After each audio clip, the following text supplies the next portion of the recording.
Olá pessoal, aqui é Eduardo Gouveia, gravando o segundo vídeo sobre ondas de Elliott, segundo Glenn Neely.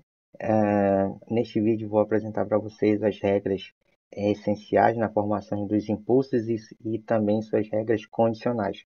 Mas antes de ir para a aula, não esqueça de dar seu like e se inscrever no canal. Então vamos para a aula.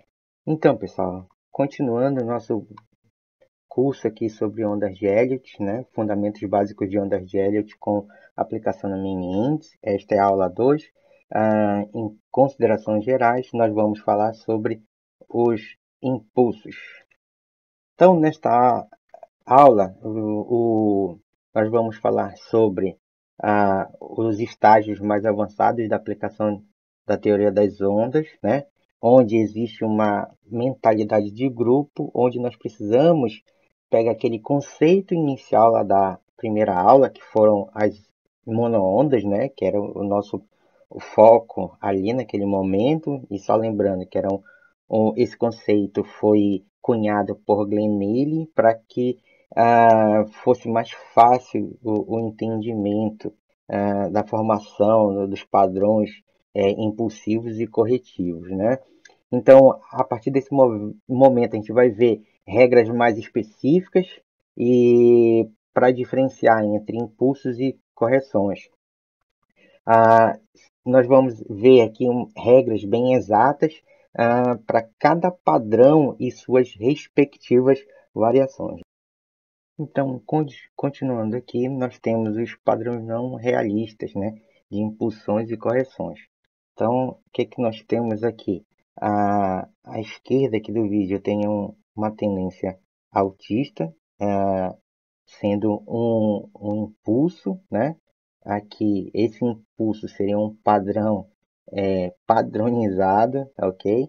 Ah, Onde eu teria tudo de acordo com a teoria. E aqui também da mesma forma que eu teria um impulso, né? Só que seria um padrão, uma tendência baixista, também tudo seguindo todas as regras de ondas de Elliott. E aqui eu também vou ter aqui duas correções, uma de uma tendência altista, né? E aqui eu teria de uma tendência baixista, seguindo todas as regras e elas seriam não realistas, né? Porque seria muito perfeito isso aqui. Então vamos para o próximo slide. Então, neste próximo tópico, impulsos, nós vamos ver que os impulsos eles são tendências, né, de movimento do preço em um sentido, né, seja ele com aumento do preço ou com a diminuição do preço, onde eu tenho padrões impulsivos que sejam intercalados por padrões corretivos, mas esses padrões corretivos eles não podem corrigir completamente os padrões impulsivos em sua totalidade, né? Então, para que eu caracterize um impulso, existem diretrizes específicas que se aplicam a esses impulsos que não estão presentes na maioria dos padrões corretivos. E também existem regras de confinamento de comportamento destinado a solidificar ou negar grupos de monoondas em padrões que são impulsivos por natureza. Então, nós precisamos estabelecer regras para que esses padrões impulsivos sejam confirmados, beleza? Então vamos para o próximo tópico. O próximo tópico são as regras essenciais de construção dos padrões impulsivos. A ação do mercado deve seguir as seguintes regras para ser considerada candidato ao comportamento impulsivo. Número 1, deve existir 5 segmentos adjacentes que atendam a uma série de estruturas de um padrão de tendência ou terminal.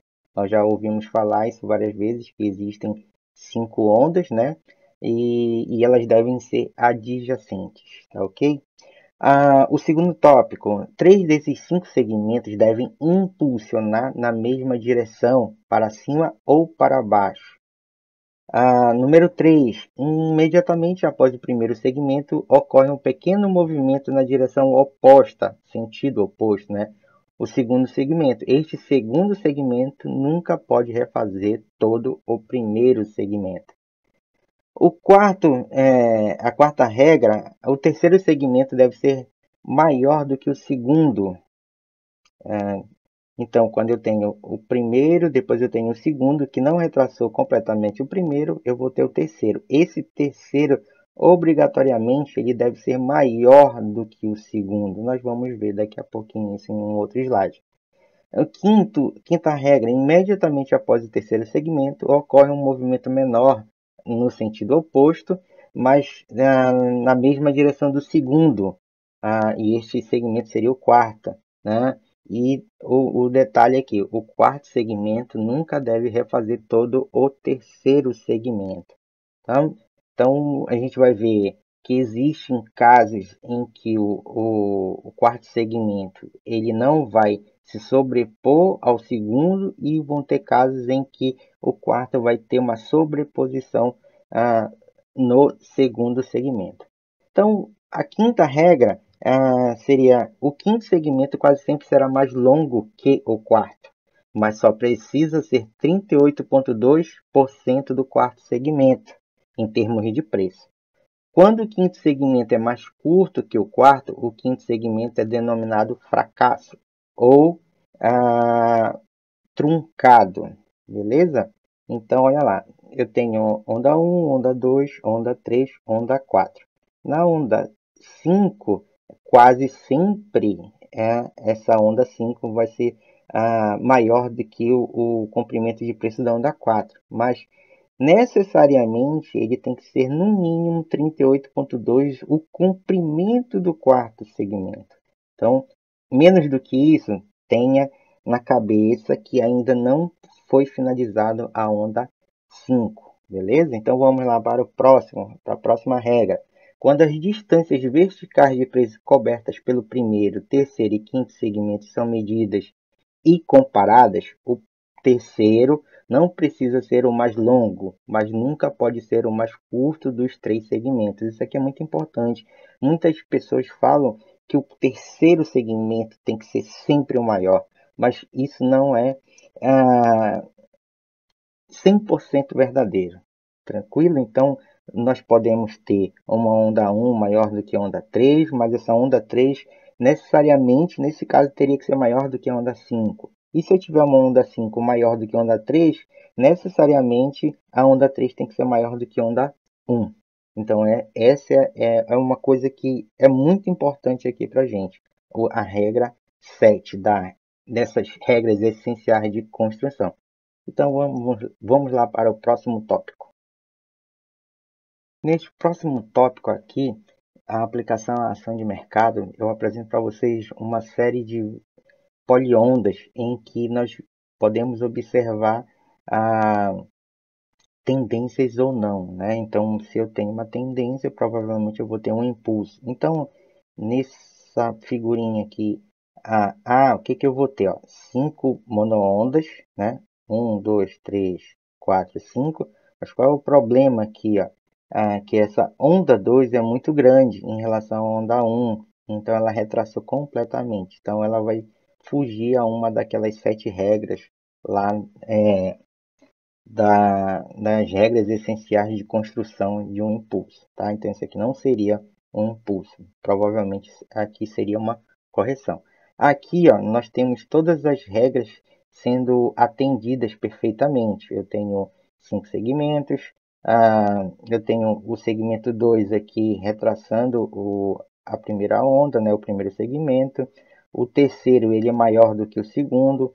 O quarto, ele vem na mesma direção, no mesmo sentido da 2, mas não retraçando completamente a onda 3. E o quinto, eu vou ter ele sendo maior do que o quarto segmento aqui. Então, está atendendo todas as regras, as 7 regras aqui. Aqui também, a onda C, ou esse grupo C aqui, eu também tenho todas as 7 regras sendo atendidas. Então, neste caso aqui, ó, eu não tenho todas as 7, porque não está sendo atendida a primeira delas. Tem que ter o quê? 5 segmentos. Então, aqui eu só tenho 1, 2, 3, 4. Então, aqui eu não vou ter atendido, né, uma delas. Então, isso aqui já deixa de ser um impulso. Nessa outra aqui, ó, aqui nós vamos não ter atendido a última regra, a sétima, porque eu tenho ó, onda 1, onda 3 e onda 5, e a onda 3 é a menor das três, né? Então isso aqui não pode acontecer. Essa aqui, ó, eu tenho, por consideração, isso aqui seria um impulso, tá? Porque está sendo atendido todas as regras. Porém, se a gente observar aqui, ó, eu tenho aqui uma sobreposição. Então, isso aqui provavelmente, isso aqui não seria um impulso, seria um terminal, tá? A gente vai ver mais na frente isso aí. Mas isso aqui nós teríamos que fazer considerações para enquadrar isso aqui como um impulso. Nessa outra aqui, ó, o que eu tenho? Eu tenho que uma das regras aqui, ó, que seria em cima, baseado nesse quarto segmento, e ele está retraçando completamente aqui a onda 3. Então, isso aqui não seria um impulso, provavelmente seria uma correção. Neste outro aqui, ó, eu teria um impulso, porque atende, eu tenho 5 segmentos, tenho 3 no mesmo sentido, 2 no sentido contrário. Eu não tenho nenhuma violação por parte de retraçamento aqui, ó, né? Tanto da onda 2 como da onda 4. Então, isso aqui seria um impulso. Se olharmos aqui, ó, a onda 5 ela é maior do que a onda 3. Então, atende ainda a sétima regra, né? Se eu olhar para aqui no gráfico I, aqui, eu também vou ter um impulso, só que a onda 3 ela não é a maior, porém ela é maior do que a 5. Então, também estaria atendendo a todas as regras. Nessa aqui, ó, eu tenho uma onda 3 bem forte, né? Bem maior do que as outras duas no mesmo sentido, 1 e 3. Porém, eu tenho uma onda 5 aqui, ó, falhando em retraçar a onda 4. Isso aqui é possível, ok? Então, não estaria desobedecendo as regras, as 7 regras, né? Então, isso aqui, ó, o K não seria um impulso, porque a onda 3, obrigatoriamente, ela teria que retraçar completamente a onda 2. Não, é o que não está acontecendo bem aqui, ó. Está sendo muito curta. Então, também não seria, né? Não seria um impulso. Provavelmente seria uma correção bem aqui. Beleza? Então, vamos passar para o próximo tópico. Então, continuando aqui a aplicação à ação de mercado, eu trago para vocês um gráfico extraído de uma plataforma gráfica, onde eu tenho um impulso, né? Esse gráfico é do mini índice de um dia aí aleatório, tá? Então, eu tenho aqui os 5 segmentos, olha, eu tenho segmento 1, segmento 2, eu tenho segmento 3, 4 e 5, tá? Então, aqui, ó, eu tenho 1, 3 e 5 no mesmo sentido, e eu tenho 2 e 4 no sentido oposto. Beleza? Então, olha só, o 2 ele não retraça completamente o 1, né? O 3 ele é maior do que o 2, né? Rompeu isso aqui, esse topo. E aqui, o 4 ele não está retraçando completamente o 3, que começou bem aqui. E o 5 ele é maior do que o 4 aqui, né? Então, eu estou tendo aqui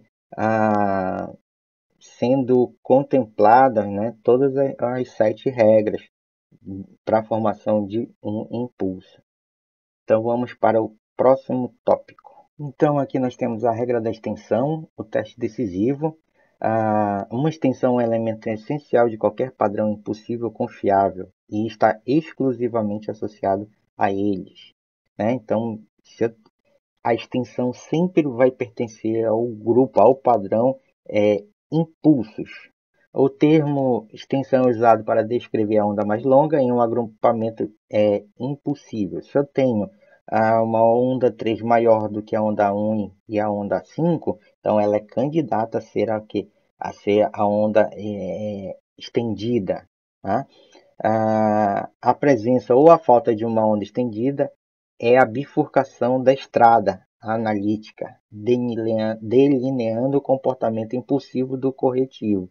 Então, provavelmente a presença dessa onda estendida é que vai ser ah, o ponto-chave para a gente decidir se aquele padrão é um impulso ou uma correção. Então, nós temos que observar isso. E usando esse teste é que nós vamos separar impulsos de correções. Ah, uma onda deve ser notavelmente mais longa em preço do que as outras, tá? Então isso aqui a gente precisa observar essa extensão para que a gente tenha esse impulso, tá? E para que essa onda seja realmente candidata a ser estendida, ela deve ser 161,8% mais longa do que a próxima mais longa. Então, por exemplo, se eu tenho a onda 3 candidata a ser a onda estendida e eu tiver uma onda 5 mais próxima dela, essa onda 3 aqui ela tem que ser 161,8% maior do que a onda 5. Se for a onda 1, a próxima maior, então eu tenho que ter 161,8% maior do que a 1. Então, e se for a 1, a 3 for a próxima, a 1 tem que ser 161,8 maior do que a 3, beleza? Então, nós temos que observar esse pequeno grande detalhe aí. Continuando aqui, se alguma das regras, daquelas 5 regras, 7 regras de constrições essenciais não for atendida, isso praticamente garantiria que o padrão fosse corretivo. Só que eu tenho duas exceções, tá? Quando o primeiro segmento de um padrão é o mais longo, pode ser um pouco menor do que 161,8% do terceiro segmento, mas o terceiro segmento não concluirá mais do que 61,8% além do final do primeiro. Então vamos lá. Quando, por exemplo, eu tenho o seguinte, a onda 1 ela é maior do que a onda 3. Só que ela não pode ser maior ou igual a 161,8% do terceiro segmento. Tem que ser um pouquinho menor, tá? Mas aí, o terceiro, ele não pode, por exemplo, aqui eu tenho o comprimento da onda 1 e aqui, eu teria o comprimento da onda 3, né? Deixa eu tentar fazer um pouquinho mais para cá. Assim, então essa parte excedente da onda 3 aqui, certo? Ela não pode ser maior do que 61,8% além do final de onda 1. Então, a gente vai ver que isso aí ele chama de medição externa, né? Então, na medição externa, eu não posso ter mais do que 61,8% para eu falar que eu ainda tenho a possibilidade de ter um impulso aqui. Tá? A segunda exceção é quando o terceiro segmento é o mais longo, mas ele é inferior a 161,8 do primeiro. E o quinto segmento é mais curto do que o terceiro. Existe a possibilidade remota de que o mercado esteja formando uma variação extremamente rara do padrão e seria o impulso terminal. Tá? Então, só recapitulando. O terceiro é o mais longo, mas ele é inferior a 161,8%, só que o quinto ele é mais curto do que o terceiro. Então, ainda existe a possibilidade de eu ter um impulso, só que aí, nesse caso aqui, eu teria um impulso terminal. Quando a regra de extensão é quebrada e nenhuma das duas exceções acima está ocorrendo, o mercado está absolutamente passando por uma correção, provavelmente. Se eu não tenho todas as 7 regras atendidas lá, e quando eu não tenho nenhuma dessas duas exceções aqui, provavelmente eu vou estar passando por uma correção. Aqui eu estou num padrão corretivo, beleza? Então vamos para o próximo tópico. Regras de construção condicionais. São regras adicionais que depois das regras essenciais nós temos que ter voltar nossa atenção, né? Depois que eu vejo que as 7 regras são atendidas, aí eu tenho que observar essas 3 que estão sendo listadas abaixo aí. Regra de alternância, regra de igualdade e regra de sobreposição. Nós vamos ver uma de cada vez a partir desse momento agora, ok? Então vamos lá para a primeira delas. A regra da alternância diz o seguinte: o conceito de alternância é uma das influências mais importantes e orientadoras da ação do mercado e está na base do princípio da onda. Sem ela, a teoria seria basicamente inútil. Então, como aqui essa parte do texto está afirmando, nós temos que nos preocupar com a alternância. Nós já vamos ver o que seria essa alternância e que sem ela toda a teoria seria inválida, seria inútil, tá? Então aqui está afirmando o seguinte, ó, a regra afirma que quando as ondas adjacentes ou alternadas do mesmo grau são comparadas, elas devem ser distintas e únicas de todas as maneiras possíveis. Nós já vamos ver como é que a gente pode ver essa distinção, né, entre elas aí. E também, a gente, quando fala muito de alternância, as pessoas se preocupam muito com as ondas 2 e 4 no impulso, mas também a gente vai ver que existe alternância entre ondas adjacentes. Por exemplo, a gente vai ver mais lá na frente sobre correções entre as ondas A e B de uma correção, tá? Mas como a gente está falando aqui de impulso, então a gente vai falar principalmente da alternância entre as ondas 2 e 4, tá?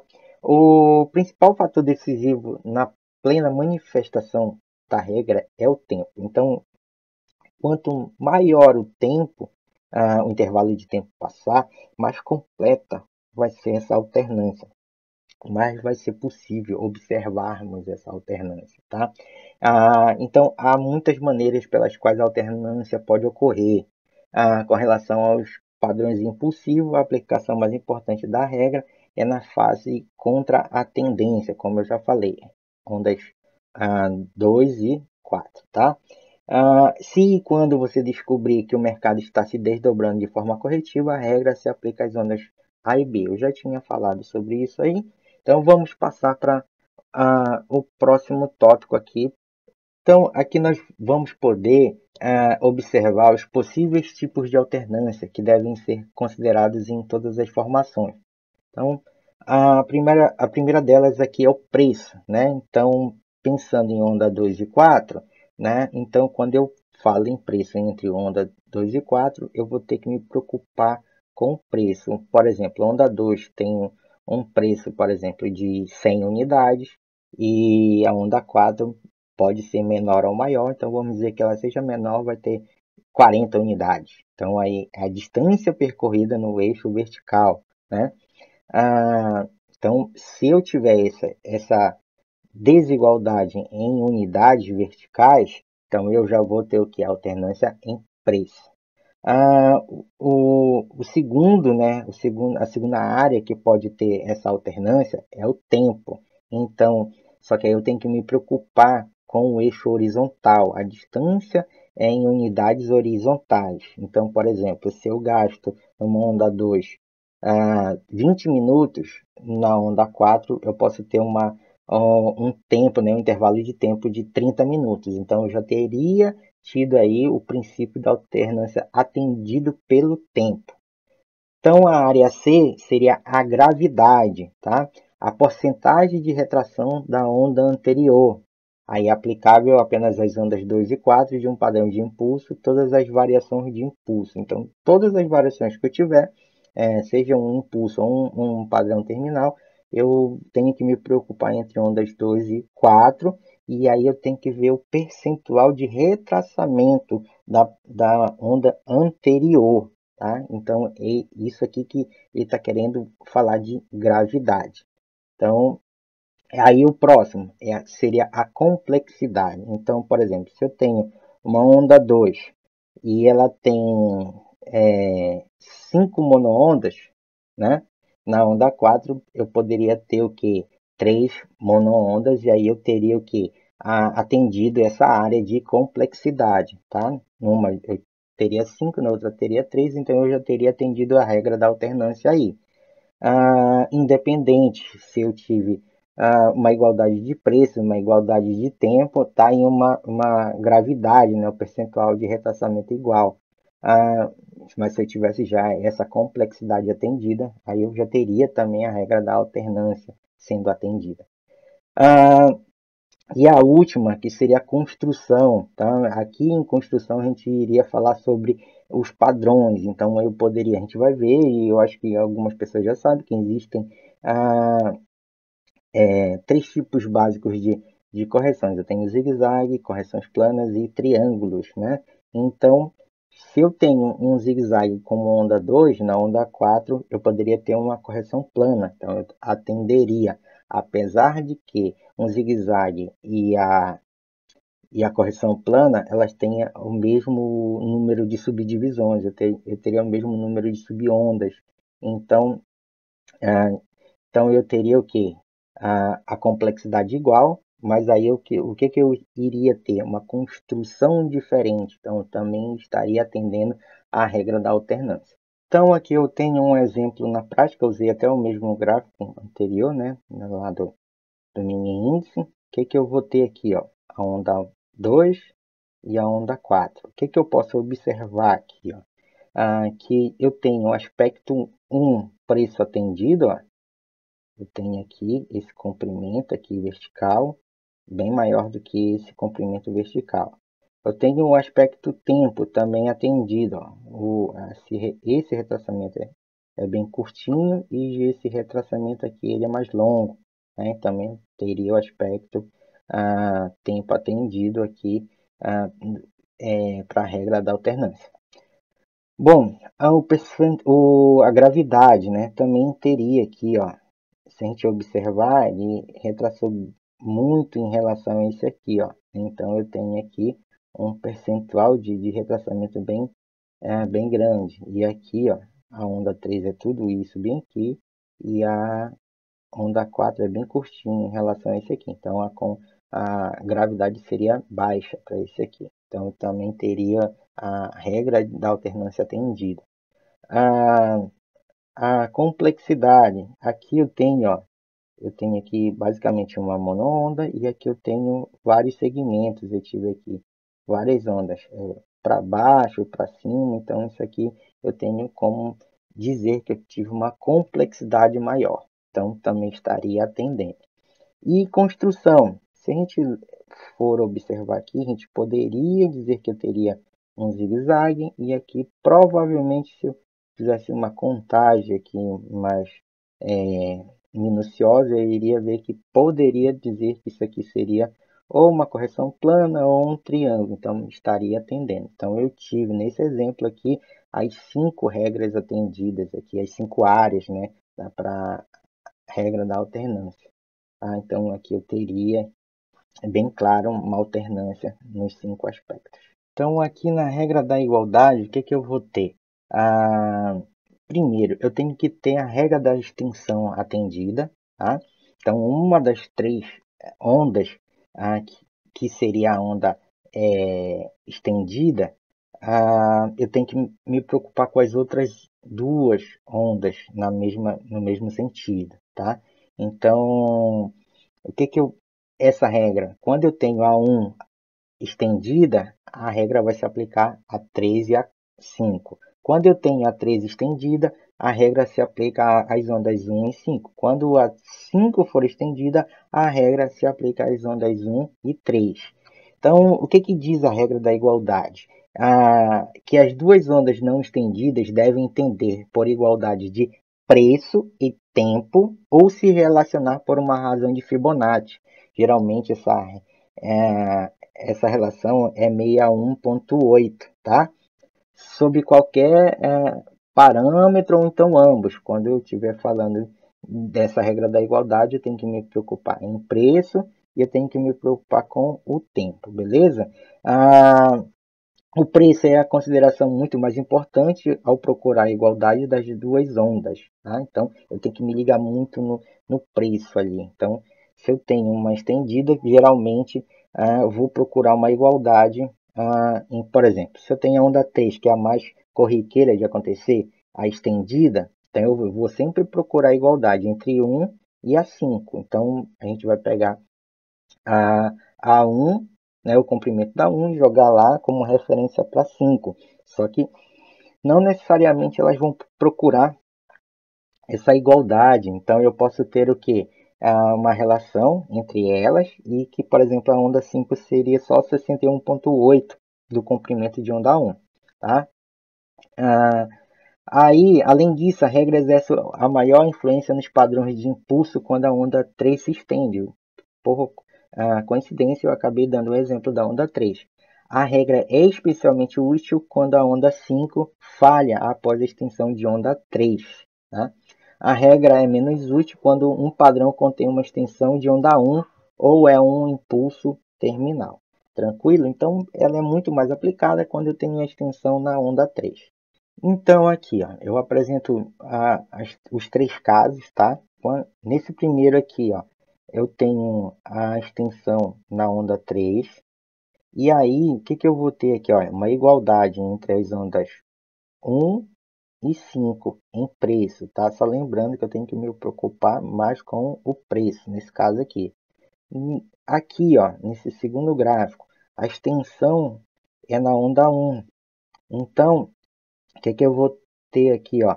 Que provavelmente, ó, as ondas 3 e 5, elas estão se relacionando por níveis de Fibo. Então, a onda 5 é apenas 61,8 da onda 3.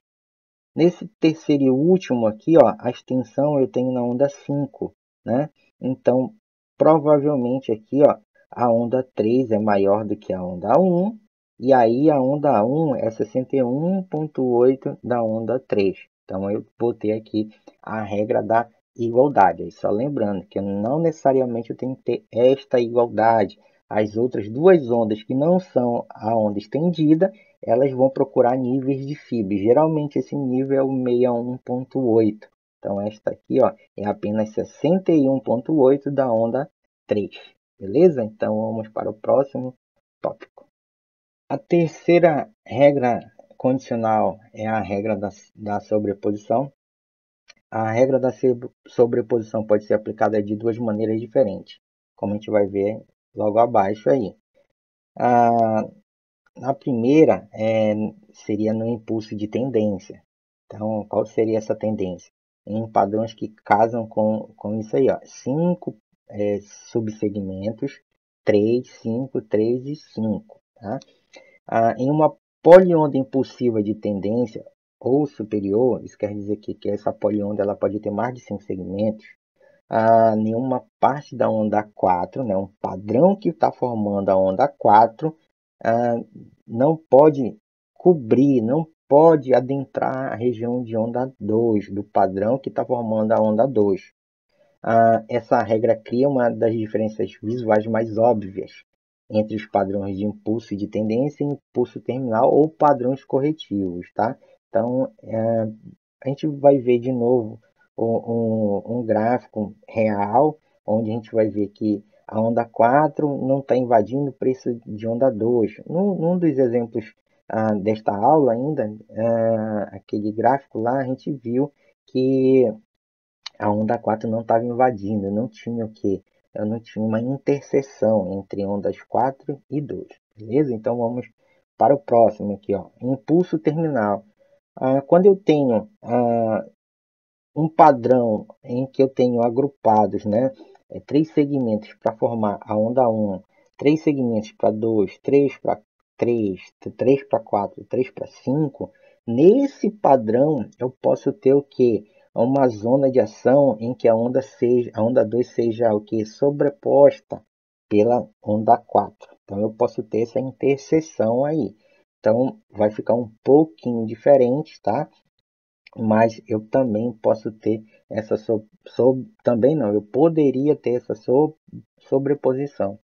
Ah, e aí é aquilo que no tópico anterior falou que era uma das diferenças visuais mais óbvias, tá? Ah, entre esses dois tipos de impulsos aí.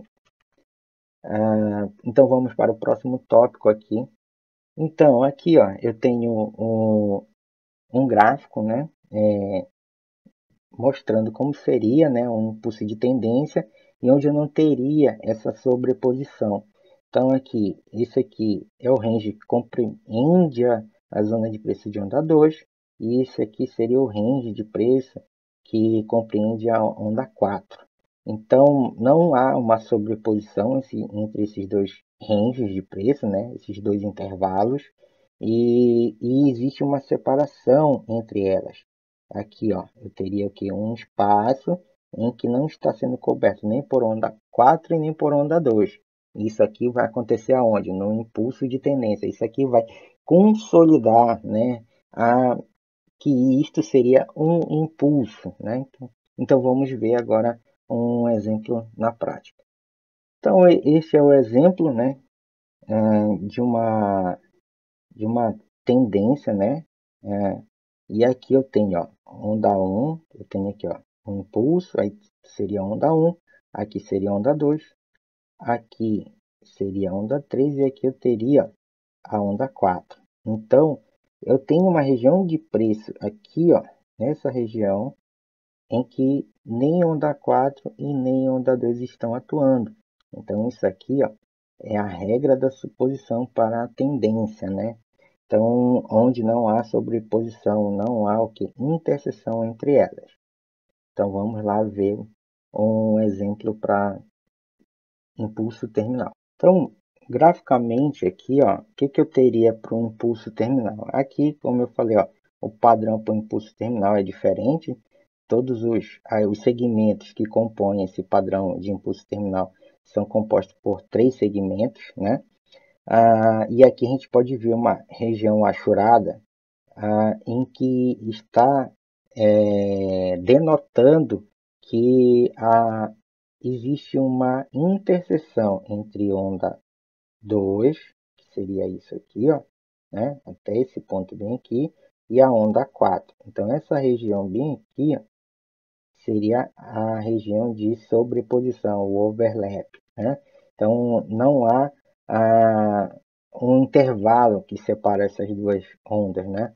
Observe a falta de separação entre as ondas 2 e 4. Isso ocorre apenas em padrões de impulsos terminais, tá?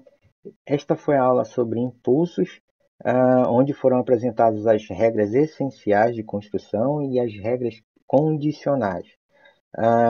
Numa próxima aula, nós iremos ver técnicas para a construção desses impulsos e iremos fazer aplicação dessas técnicas e das técnicas já conhecidas até o presente momento. Então, agradeço para quem assistiu o vídeo até o final. Quem puder, dê o seu like e se inscreva no canal. Valeu, até a próxima.